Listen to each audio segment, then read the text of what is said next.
Salve futeboltequeiro, Rodolfo Gomes na área e eu vou muito bem aqui, não sei vocês, eu espero que também, porque não aguentava mais os estaduais e estou muito feliz que finalmente vai começar o Campeonato Brasileiro. É particularmente o campeonato no Brasil que eu mais gosto, é claro que eu adoro também a Libertadores, mas o Campeonato Brasileiro ele tem um quê especial para mim, muito principalmente depois que ele se tornou pontos corridos. Eu sei que muita gente é adepta de mata-mata, eu mesmo já tive essa dúvida, mas os pontos corridos para mim é a coisa mais legal que existe pelo simples fato de que aqui no Brasil, por várias vagas agora de Libertadores, Sul-Americana, muitas vagas também para rebaixamento, tem países que só cai 3, aqui cai 4, a gente todo jogo tem rodada decisiva, todo jogo acaba sendo uma decisão para todos os clubes, todo jogo vale muito, e eu gosto muito desse caráter decisivo de todos os jogos, assim. Então é um negócio que mexe muito comigo, a importância da partida. E no Campeonato Brasileiro, nas 10 rodadas, nos 10 jogos por rodada, as 38 rodadas, são jogos muito importantes. Enfim, já vamos começar aqui o campeonato com vários jogaços que a gente vai fazer uma live pós-rodada, sempre aos domingos à noite, para conversar com vocês o que de melhor aconteceu na rodada. Então eu só podia estar muito ansioso, só posso estar muito ansioso para esse campeonato começar logo.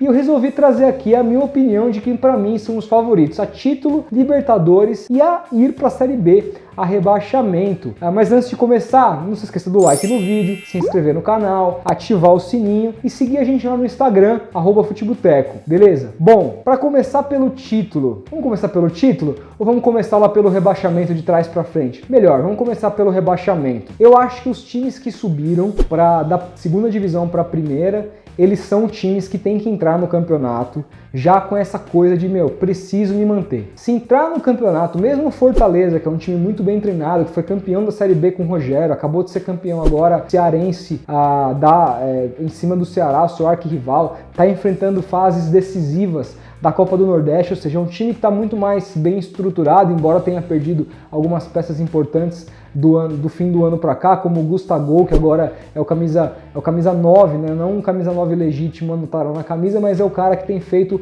a função de centroavante no Corinthians. Ainda esse time tem que entrar no campeonato pensando, sobretudo, em se manter na primeira divisão, porque é um campeonato muito traiçoeiro, geralmente, com quem acabou de subir. É muito difícil fazer essa transição de Série B para Série A, porque os valores são outros, os orçamentos dos outros times em geral são muito diferentes, então essa adaptação geralmente é muito difícil. Então por isso Fortaleza, CSA, Goiás e Avaí, que foram os times que subiram, para mim são candidatos sim a voltar para a segunda divisão e precisam ter esse pezinho no chão. Os outros times eu classifico também como tem que olhar para o Campeonato Brasileiro nesse momento como o objetivo principal não ser rebaixado. Primeiro lá no Rio de Janeiro, Vasco e Botafogo. Vasco que vem muito mal das pernas, quase acabou aí eliminando o Santos na Copa do Brasil, mais em falhas do Santos do que em próprio mérito do Vasco no segundo jogo, mas é um time ainda que está muito longe de encontrar o seu padrão. Teve essa semana o seu técnico Valentim sendo demitido após a final do estadual. É um time que ainda não anunciou o próximo técnico, vai depender também muito disso pra gente saber o que esperar do Vasco, mas pelo elenco que tem é um time muito difícil de a gente imaginar coisas muito boas no Campeonato Brasileiro.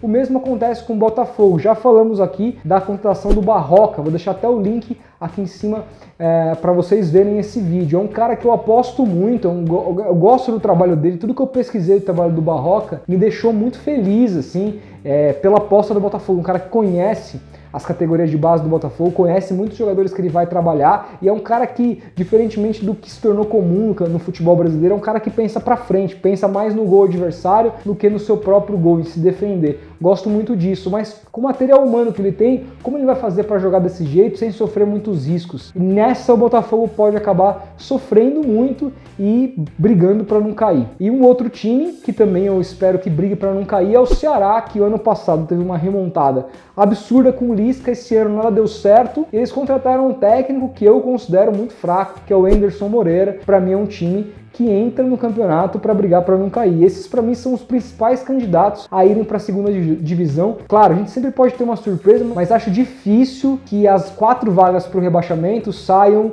de outros times além desses 7, assim, esse seria o meu palpite. Já para Libertadores, a gente tem vários times que eventualmente podem brigar. Mas antes de falar de Libertadores, eu acho melhor falar de título, porque essa eu acho que vai ser uma disputa, esse ano particularmente vai ser um ano muito equilibrado, né? A gente tem ali Palmeiras e Flamengo com os maiores orçamentos e dois times que até agora esse ano não apresentaram o melhor do seu futebol. O Flamengo vive ali dias tenebrosos na Libertadores, podendo ficar fora, tendo que jogar um jogo muito perigoso contra o Peñarol, contra os grandes times até agora, os times mais difíceis, os grandes testes que o Flamengo teve esse ano não foi bem. Claro, ganhou o estadual do Rio, mas para mim mera formalidade, porque o Flamengo simplesmente não tem adversário no Rio de Janeiro. Se você unir os orçamentos dos outros três grandes e não dá o orçamento do Flamengo, a diferença nunca foi tão assombrosa, gritante e tenebrosa, mas então por isso eu acho que o Flamengo ganhar o estadual não diz muita coisa. O que está dizendo mais é o Flamengo na Libertadores, e aí o Flamengo tem que se preocupar. Mas o Abel é um cara que sempre, apesar de pragmático, sempre montou equipes sólidas, e o Flamengo também tem muito elenco, então não dá para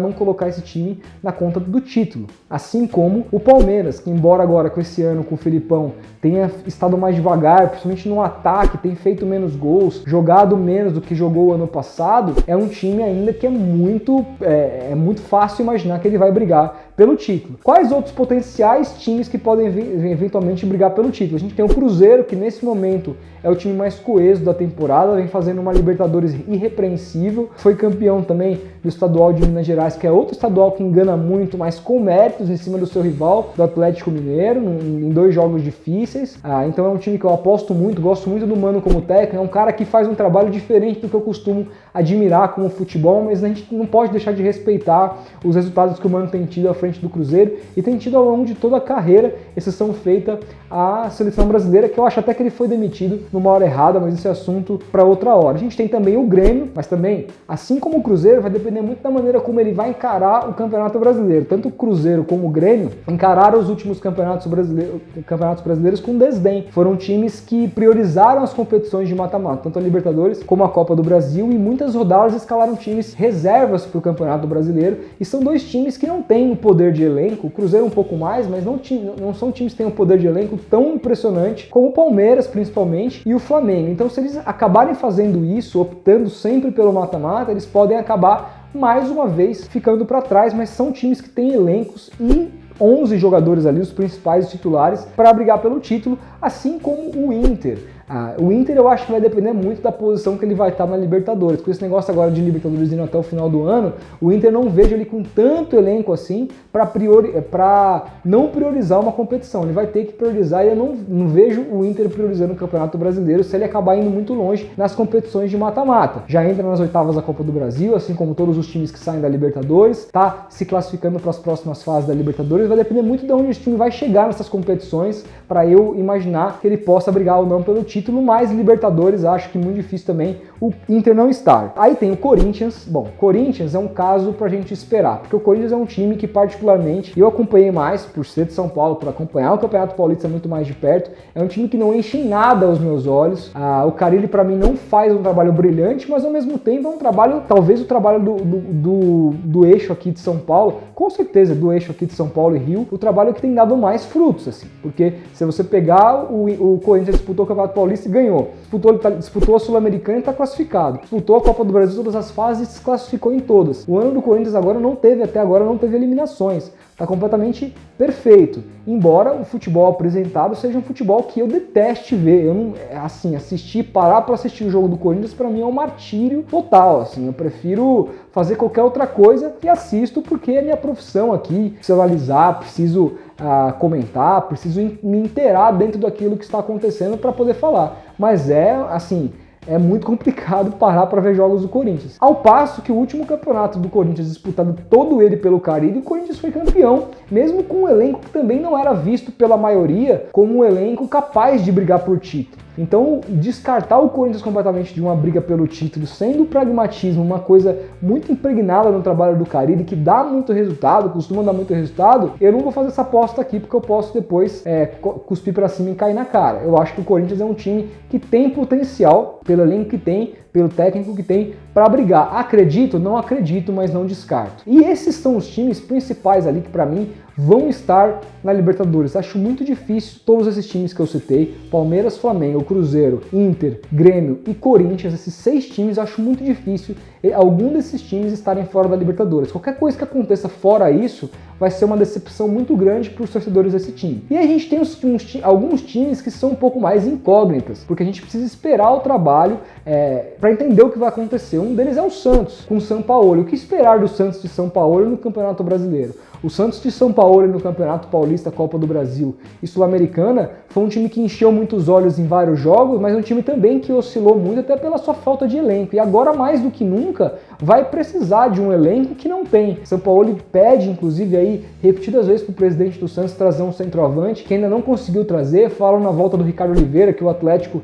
dificulta. Então a gente não sabe o que esperar do Santos. Eu acredito que a maioria dos torcedores do Santos, a gente sabe que é uma torcida exigente, eu sei isso bem. A gente sabe que se o Santos não for campeão, a torcida vai chiar, como já aconteceu com o Dorival Júnior em ótimos trabalhos, mas é um trabalho para a torcida do Santos olhar e ver que se o time terminar em 6º, 5º lugar, já é um ótimo campeonato baseado no nível dos jogadores que o Santos tem hoje. A não ser que contrate 2 ou 3 feras aí, brigue de igual para igual com todo mundo, mas acho difícil pelo poderio financeiro do Santos. Outro time que é uma incógnita é o Fluminense do Fernando Diniz. O que esperar desse time? No estadual ele foi bem, foi o time que melhor conseguiu desafiar o Flamengo. Mas ano passado, o Atlético Paranaense, que é outro time que eu vou falar aqui mais pra frente, também começou com o Fernando Diniz e começou muito bem o campeonato, mas não se sustentou. Só foi melhorar quando o Thiago Nunes assumiu, estava lá na zona do rebaixamento. O que esperar esse ano no Fernando Diniz com o Fluminense, com os jogadores que ele tem? Não sei, é uma completa incógnita, mas é um time que eu acho que tem potencial também, na teoria, para disputar uma vaga na Libertadores, assim como o próprio Atlético Paranaense com o Thiago Nunes. Mas esse título Atlético Paranaense, fazendo esse ano maravilhoso que tem feito, eu acho demais pela falta de elenco do Atlético Paranaense e também por o Atlético Paranaense estar disputando outras competições que acho, inclusive, que vai priorizar, como Libertadores, que ele está bem, praticamente classificado, e a Copa do Brasil. Mas acho isso não exime o Atlético de fazer um bom campeonato. Imagino que o Atlético esteja entre pelo menos os 8 principais equipes do campeonato ao final. Essas para mim são as equipes que vão disputar. Você vai esquecer do São Paulo? Nossa, o São Paulo para mim é a maior incógnita. Claro que o São Paulo vai ter um acréscimo muito grande com caras como Alexandre Pato, quando tiver o Hernanes no auge da forma, tem moleques que estão começando muito bem, como é o caso do Antony, o Luan, etc. Mas vai depender muito do trabalho do Cuca à frente desse time, como ele vai conseguir unir esse time, como ele vai conseguir jogar contra times superiores, com elencos melhores, como ele vai montar esse time, se ele vai ter a postura covarde que ele teve nas finais contra o Corinthians, ou se ele vai querer partir mais para cima, vai querer mais extrair o estilo que o próprio Cuca sempre teve nos seus trabalhos. É uma incógnita ainda, mas é claro que elenco e time e até técnico, porque eu gosto do Cuca, sempre gostei, o São Paulo dá para falar que é um time que tem totais condições de brigar por uma vaga na Libertadores, mas eu prefiro esperar. Esses 3 times, Santos, Fluminense e São Paulo, eu deixo mais guardadinhos e aposto mais nesses outros 6 que eu falei. Mas eu quero saber a opinião de vocês. Quais são os times que vocês acham que vão brigar por rebaixamento, por título e por Libertadores? Deixa aí no comentário, não se esqueça de se inscrever no canal, a gente vai se falando. Até o próximo vídeo, grande abraço!